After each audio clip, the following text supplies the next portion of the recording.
যুদ্ধের সময় মুসলিম যোদ্ধাদেরকে ইসলাম কি কি বিষয় লক্ষ্য রাখার নির্দেশনা দিয়ে থাকে? যে কোনো যুদ্ধে একজন মুসলিম যখন অংশগ্রহণ করবেন, তার প্রথম আল্লাহর এবং আল্লাহ রসুলের পক্ষ থেকে প্রথম নির্দেশনা তার প্রতি যে এই যুদ্ধ হবে আল্লাহর খাতিরে।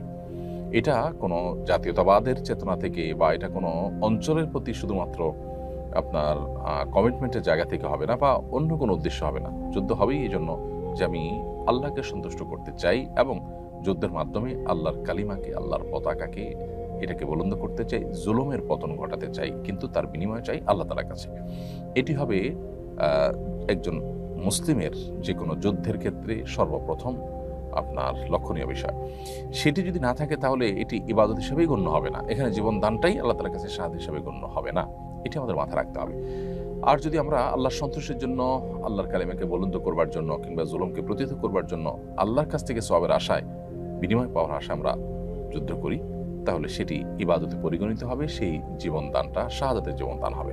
এর বাইরে যে কোনো যুদ্ধের ক্ষেত্রেই নবী করিম সাল্লাল্লাহু আলাইহি ওয়াসাল্লামের কমন কিছু নির্দেশনা আছে। এর ভিতরে একটা হলো যে তিনি আমাদেরকে যুদ্ধক্ষেত্রে অমানবিক আচরণ করতে নিষেধ করেন, পৈশাচিক আনন্দ উল্লাস করতে নিষেধ করেন, এবং প্রতিপক্ষের কোনো মানুষ মারা গেলে তার লাশ নিয়ে পৈশাচিক আনন্দ করা, সেখানে কাটাছেঁড়া করা, সেটাকে টুকরা বিটুকরা করা, কিংবা সেটাকে নিয়ে সেখানে বিকৃত করা, এগুলো সবগুলো কিন্তু নবী সাল্লাল্লাহু আলাইহি ওয়াসাল্লাম আমাদেরকে নিষেধ করেছেন। তার পাশাপাশি নারী এবং শিশু, বৃদ্ধ এবং বিভিন্ন উপাসনালয়ে উপাসনারত মানুষদেরকে হত্যা করতে নবী সাল্লাল্লাহু আলাইহি ওয়াসাল্লাম নিষেধ করেছেন।